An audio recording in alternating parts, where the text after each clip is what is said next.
Hi, I'm Justin Barrett, president of Blueprint 1543. I'm a former university professor and psychological scientist. And in this episode, I want to talk about the Olympics. No, not the opening ceremony.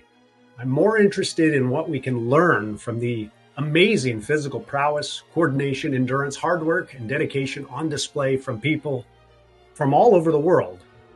In many ways, the Olympics really does showcase the astounding potential of the human animal. Often when scientists talk about humans, especially in comparison to other mammals, we are quick to emphasize how relatively feeble we are. We aren't powerful like a gorilla or fast like the cheetah. We aren't amazingly fast and agile swimmers like the dolphin or otter. Even the most impressive gymnastics routine on the bars or the rings fails to match the nimbleness of the gibbon or the spider monkey. Nonetheless, we have our own excellences that set us apart from other mammals. 3 of these traits are especially well developed in humans and are part of many of the sports we see on display at the Olympics. Throwing with speed, accuracy, and distance, running for a long time, and coordinating our movement with others. Consider throwing a baseball, a discus, or a javelin. Humans are the supreme throwing animal. None other can match our combination of speed and accuracy, which often translates into distance as well. Our physiology appears especially well adapted to throwing. Well, why? Well, doing so enabled our ancestors to throw rocks, spears, boomerangs, to kill prey at a distance.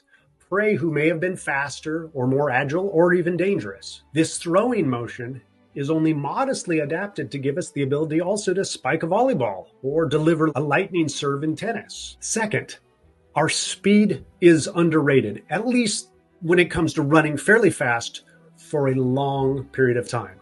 Humans are endurance running champions, as is on display in the Olympic 5K, 10K, and marathon running events, as well as world-class soccer players.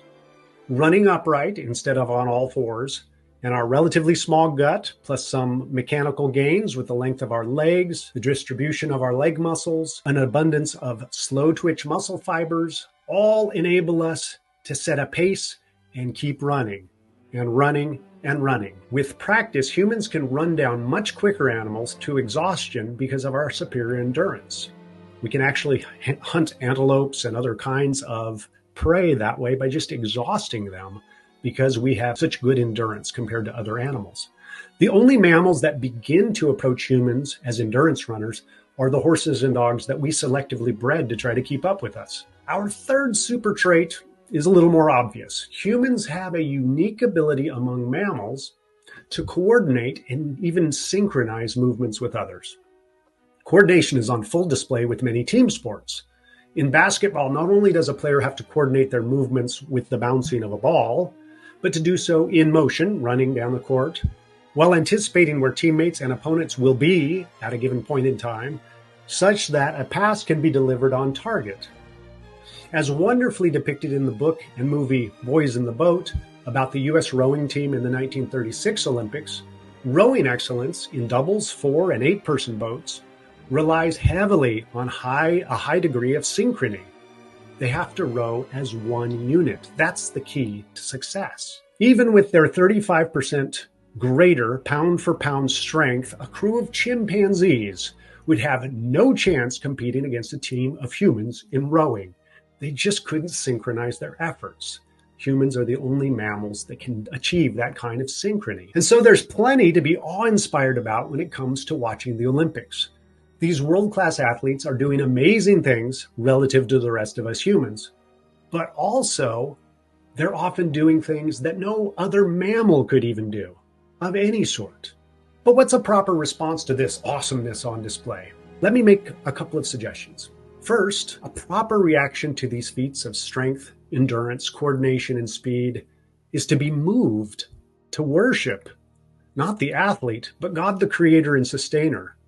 To marvel that God made us with such capacities, these capacities that are so amazing. As amazing as these people are, these athletes, God is that much greater. Second, I let these athletes inspire me to think about how I can be the best version of me.